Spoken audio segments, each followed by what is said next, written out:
Before he was a five-time Major League Baseball All-Star, before he became the face of the Colorado Rockies, Todd Helton had another title, starting quarterback at the University of Tennessee. He threw touchdowns on Saturdays and hit homers the rest of the week. This is the story of how a Division I quarterback gave up football greatness for a chance at baseball immortality. Before we get into it, go ahead and subscribe to the channel for more amazing baseball stories like this one. Todd Helton was born in Knoxville, Tennessee in 1973. From a young age, he was a natural athlete, the kind of kid who just made everything look easy. At Central High School, he dominated in both football and baseball. In his senior year at quarterback, he passed for over 2,700 yards and 31 touchdowns, earning Gatorade Player of the Year honors for the state of Tennessee. On the baseball field, he was even better. Scouts knew this kid could play at the next level in either sport, but Helton had a different idea. Why not both? In 1992, he committed to the University of Tennessee as a two-sport athlete. Helton joined a stacked Tennessee Volunteers football program. He sat behind Heath Schuler at first, who went on to be a first-round NFL draft pick. But in 1994, Helton got his chance to start. He showed poise, accuracy, and leadership on the field. In just a few games, he threw for nearly 500 yards and 4 touchdowns. But in a cruel twist of fate, an early season knee injury opened the door for a freshman backup.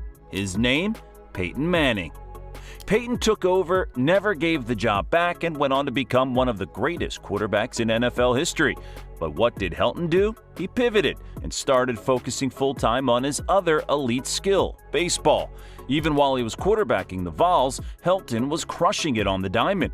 In 1995, he was named the National Collegiate Baseball Player of the Year. He batted .407 over his college career, hit for power, and was known as a defensive wizard at first base. The Colorado Rockies took notice. In the 1995 MLB draft, they selected Helton with the 8th overall pick. And from there, Helton's baseball legacy began.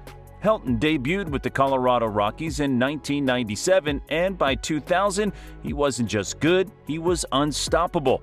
That season, he batted .372, hit 42 home runs, and drove in 147 RBIs. He led the National League in batting average, on-base percentage, slugging, and RBIs. Helton wasn't just a Coors Field product. He was one of the most complete hitters in baseball. Over his 17-year career, all with the Rockies, Helton racked up 5 All-Star selections, 4 Silver Slugger Awards, 3 Gold Gloves, a career batting average of .316, 2,500 hits, and 369 home runs. He was quietly dominant, a true professional who let his bat do the talking. When asked about walking away from football, Helton always said it wasn't hard. "I just knew baseball was the right move," he once told reporters.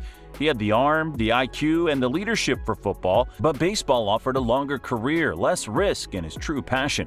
And in hindsight, he chose exactly right. Few athletes could say they were good enough to replace Peyton Manning and still chose to go pro in another sport.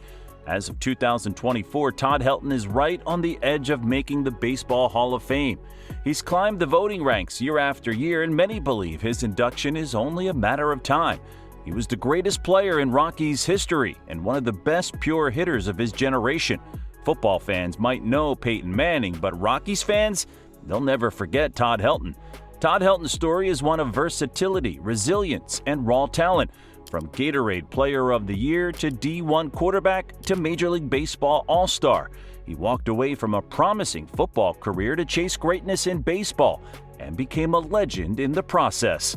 If you enjoyed this story, like, subscribe, and let us know. Should Todd Helton be in the Hall of Fame? Thanks for watching. See you in the next one.